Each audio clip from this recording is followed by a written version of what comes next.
हमारे चैनल में आपका स्वागत है। रोमांचक कंटेंट, ज्ञानवर्धक चर्चाओं और अंतहीन प्रेरणा से भरी एक शानदार यात्रा के लिए तैयार हो जाइए। नील ने मासूमियत से श्रुति को देखा तो श्रुति ने चिल्लाते हुए कहा, मैं तुम्हारी जान ले लूंगी। तुम ऐसी सिचुएशन में मजाक कैसे कर सकते हो? श्रुति को सच में बहुत गुस्सा आ रहा था। उसे गुस्से में देखकर नील को बहुत बुरा लगा। तुम पहले बैठ जाओ, कहते हुए उसने श्रुति को चेयर पर बिठाया और खुद उसके बगल में बैठते हुए बोला, आई एम सॉरी, मुझे वो सब नहीं करना चाहिए था। लेकिन तुम तो मुझे अच्छे से जानती हो ना, मेरा इंटेंशन गलत नहीं था। मुझे सच में उसके लिए बहुत बुरा लगा। तुमने कहा उसका बैकग्राउंड खतरनाक है, पर उसे देखकर कौन कहेगा कि उसका बैकग्राउंड अच्छा हो सकता है? उसका ड्रेसिंग सेंस 90s की हीरोइन की तरह है, और वो खुद भी हर वक्त पैसा पैसा करती रहती है। इसके बावजूद मुझे समझ में नहीं आता कि उसे कॉलेज में इतनी अच्छी फैसिलिटीज जो प्रोवाइड की जाती है। वो कॉलेज मेरी फैमिली का है, मगर आज तक मुझे भी वैसा ट्रीटमेंट प्रोवाइड नहीं किया गया। वो कब आती है और कब जाती है, किसी को कुछ नहीं पता चलता। अब तुम बताओ, ऐसे में मैं उसके बारे में जानना चाहता हूं तो उसमें क्या गलत है? श्रुति ये सब सुन रही थी। उसे समझ में नहीं आ रहा था कि उसे कैसे रिएक्ट करना चाहिए।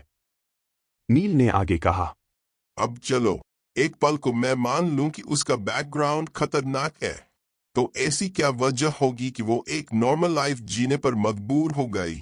तो यही लगता है कि हमें इस बारे में पता करने की जरूरत है।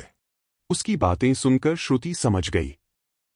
ये मुझे अपनी बातों में उलझाने की कोशिश कर रहा है। वो शांत रही और खुद को नॉर्मल दिखाया।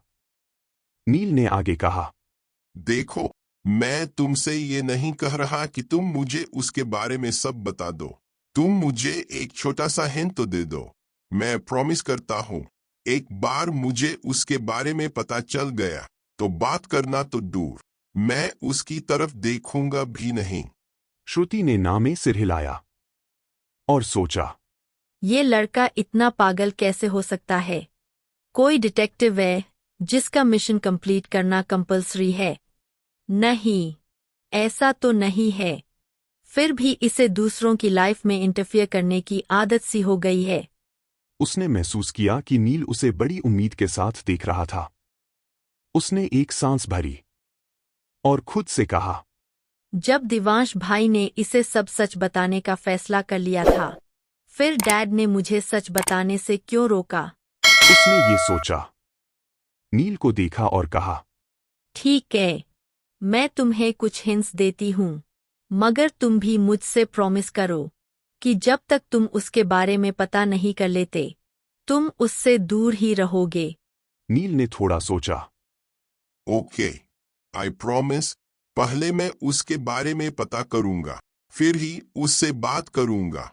श्रुति ने सिर हिलाया और कहा, तान्या को स्पेशल ट्रीटमेंट तुम्हारे डैड के ऑर्डर पर दिया जाता है। उसके पीछे कोई ऐसा इंसान है जो हमारी फैमिली से भी ज्यादा ताकतवर है। तान्या के बोरिंग कपड़े फॉरेन से डिजाइन होकर आते हैं। वो दिखने में भले ही सस्ते और बोरिंग लगते हैं, मगर उनकी कीमत लाखों में है।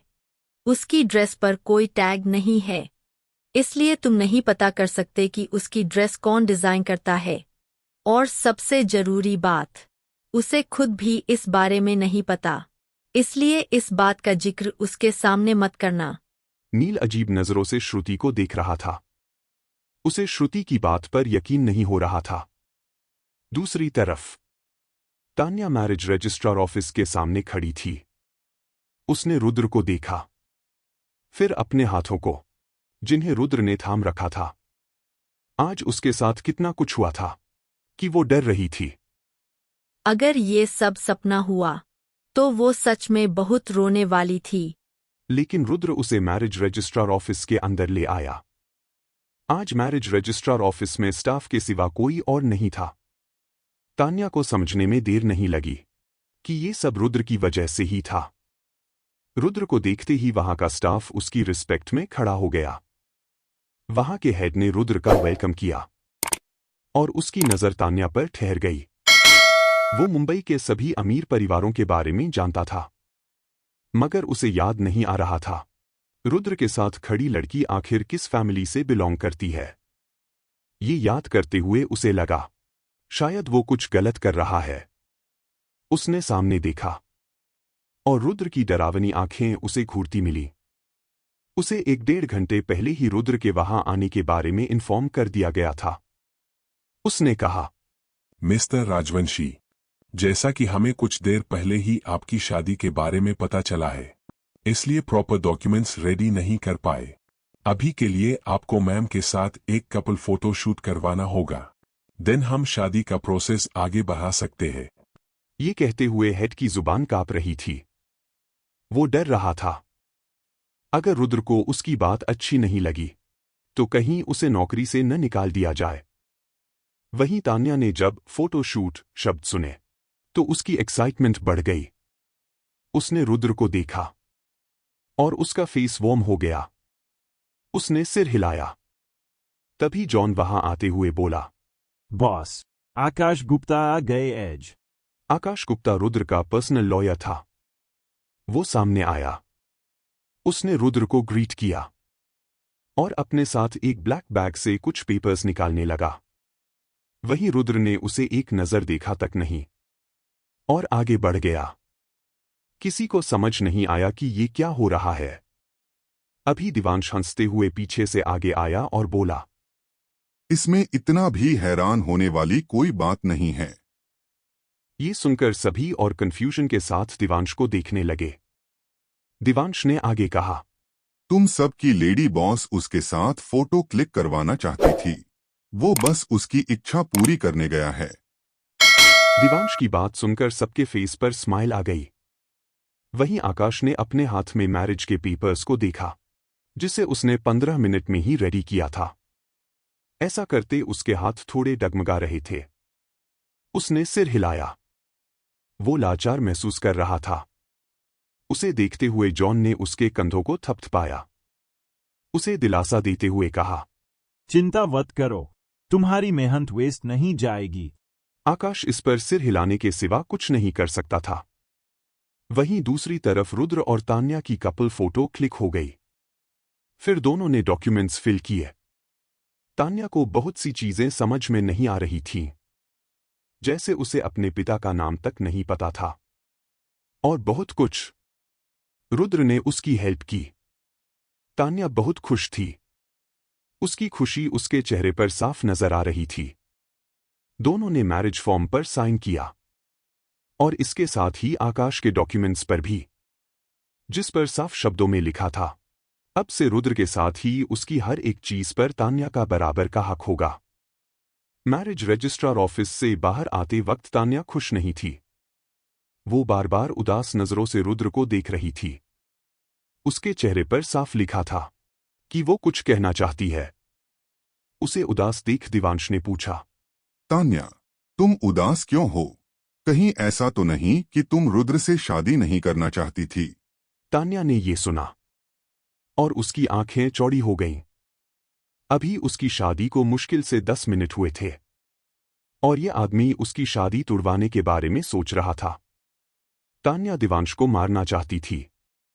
वो कैसे ही रुद्र को गुस्सा दिलाने की कोशिश कर रहा था, लेकिन रुद्र ने दिवांश की बातों पर ध्यान नहीं दिया। उसने तान्या को कार में बिठाया और कहा, मुझे कोई जरूरी काम है, मैं बाद में विला आ जाऊंगा। तान्या ने ये सुना और उसे एक अजीब सी बेचैनी हुई। उसने रुद्र की बाजू पकड़ ली। रुद्र मुस्कुराया। उसके माथे को चूमते हुए कहा, ज्यादा मस्ती मत करना, अभी रेस्ट की जरूरत है, मैं जल्दी वापस आ जाऊंगा। तान्या अभी भी उसे छोड़कर जाना नहीं चाहती थी। रुद्र ने उसका हाथ अपनी बाजू से हटाया और कार का डोर बंद कर दिया। उसने जॉन से कहा, इसे विला ले जाओ और ध्यान रहे, उसे जरा भी तकलीफ नहीं होनी चाहिए। यस बॉस, जॉन ने कहा और कार में बैठकर वहां से चला गया। दिवांश ने अपने बगल में बैठे रुद्र को देखा। सीरियस होकर पूछा, उसके साथ इतना कुछ हो गया और तुम्हें इस बात की भनक तक नहीं लगी? कहीं ऐसा तो नहीं तुम इस बारे में पहले से ही जानते थे? ये सुनते ही रुद्र की आंखें लाल हो गईं। उसने देवांश को देखा, गुस्से में दांत पीसते हुए कहा, तुम कहना क्या चाहते हो कि मैंने जानबूझकर उसे इतने सालों तक तकलीफ में देखा था? देवांश को उसके गुस्से से फर्क नहीं पड़ा। मैं ये तो नहीं कह रहा, मैं बस ये पूछ रहा हूं कि क्या इन 16 सालों में कभी तुम्हें एहसास नहीं हुआ कि वो दर्द में है, उससे तकलीफ हो रही है, उसे तुम्हारी जरूरत है? देवांश ने बस कुछ सवाल किए थे। उससे रुद्र को एक अजीब सा एहसास हुआ। उसके सवाल रुद्र को उसके बचपन में ले गए। फ्लैशबैक 16 साल पहले हॉस्पिटल वार्ड के बेड पर 7 साल की तान्या लेटी हुई थी। रुद्र उसके बगल में बैठा था और उससे बात करने की कोशिश कर रहा था, मगर तान्या उससे बात नहीं कर रही थी। वो जब भी उसे हाथ लगाता, वो उसका हाथ दूर कर देती। तान्या, क्या तुम मुझसे अभी भी नाराज हो? तान्या ने ये सुना और ना में सिर हिला दिया। उसके चेहरे पर दर्द साफ नजर आ रहा था। रुद्र ने उसके सिर पर लगी चोट को देखा और कहा, मुझे माफ कर दो, मुझे तुम्हारा हाथ और तुम्हें टाइट पकड़ना चाहिए था। सब मेरी गलती है। तान्या ने एक बार फिर सिर हिला दिया। रुद्र मुस्कुराया और पूछा, तो क्या तुमने मुझे माफ कर दिया? तान्या ने उसे नम आंखों से देखा। उसकी आंखों में आंसू देख रुद्र को उसके लिए बहुत बुरा लगा। वो और भी बहुत कुछ कहना चाहता था, मगर उसके कुछ कहने से पहले ही तान्या दूसरी तरफ करवट लेकर लेट गई। महीने बीत गए, मगर उसने रुद्र से बात नहीं की। रुद्र अक्सर उसे मिलने सर्वेंट क्वार्टर जाता। वो जब भी उसके माथे पर चोट के निशान देखता, उसे तकलीफ होती। वक्त के साथ उसके चोट का निशान भर गया और धीरे धीरे तान्या ने उससे बात करना भी स्टार्ट कर दिया। इन सब के बीच रुद्र को कभी नहीं लगा कि उसे कोई तकलीफ है। शायद इसलिए क्योंकि कुछ ही महीनों में तान्या ने अपना दर्द छिपाना सीख लिया था। Flashback and. कार के रुकते ही रुद्र असल दुनिया में वापस लौट आया।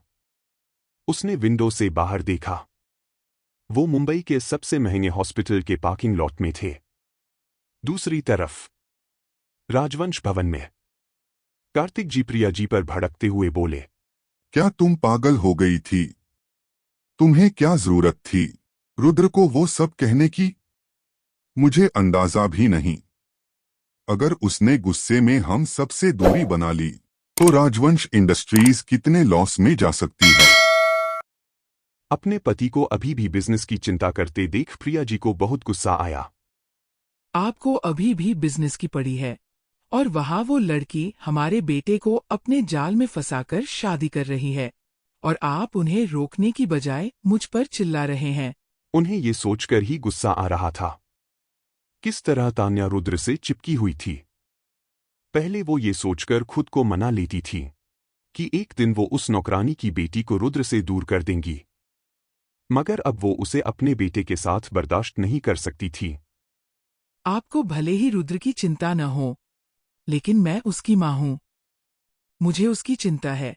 मैं उसकी लाइफ ऐसे बर्बाद होते हुए नहीं देख सकती। मैं उस लड़की को रुद्र के साथ एक मिनट भी बर्दाश्त नहीं कर सकती। प्रिया जी की बहकी बहकी बातें सुनकर कार्तिक जी का गुस्सा बढ़ रहा था। वो खुद भी तान्या को रुद्र के साथ देखना नहीं चाहते थे। उन्हें लगता था उनके और उनके बेटे के बीच की दूरी की वजह वो लड़की ही थी। वो खुद उससे नफरत करते थे और उसे रुद्र की लाइफ से हमेशा के लिए दूर कर देना चाहते थे। मगर वो जानते थे रुद्र कौन है और उनके दिल में उस लड़की की क्या अहमियत है। वो उसका सामना नहीं कर सकते थे। वो रुद्र के डिसीजन के खिलाफ नहीं जा सकते थे, क्योंकि वो जानते थे अगर उन्होंने ऐसा कुछ भी किया तो रुद्र उनके साथ साथ पूरे राजवंश परिवार को बर्बाद कर देगा। और उसका ट्रेलर वो कुछ साल पहले देख चुके थे। तुम्हें अंदाजा भी है कि तुम क्या बोल रही हो? क्या तुमने रुद्र की बात नहीं सुनी? मुझे पता है मैं क्या बोल रही हूँ। मुझे बस अपने बेटे की चिंता है। उसके लिए मुझे जो सही लगेगा मैं वो करूंगी। प्रिया जी की बातें सुनकर कार्तिक जी का गुस्सा बढ़ रहा था। उससे भी ज्यादा उन्हें इस बात का डर था कि कहीं प्रिया जी की जिद राजवंश परिवार पर भारी न पड़ जाए। अपनी पत्नी को समझाने की कोशिश करते हुए उन्होंने आगे कहा, तुम अभी कुछ नहीं करोगी। मेरी बात मानो और अभी कुछ महीनों तक इन सब के बारे में सोचना बंद कर दो। वक्त आने पर हम उस लड़की को रुद्र से अलग कर देंगे, लेकिन अभी हमें सिर्फ रुद्र को वापस लाने के बारे में सोचना है। एक बार वो वापस आ जाए, उसके बाद हम उस लड़की का भी इंतजाम कर ही देंगे। आगे क्या हुआ जानने के लिए सुनते रहिए हमारी ये कहानी, सिर्फ और सिर्फ मजेदार कहानियां पर। वीडियो देखने के लिए बहुत बहुत धन्यवाद। अगर आपको यह कहानी पसंद आई हो तो लाइक, शेयर और सब्सक्राइब करना बिल्कुल न भूलें। मिलते हैं अगले वीडियो में।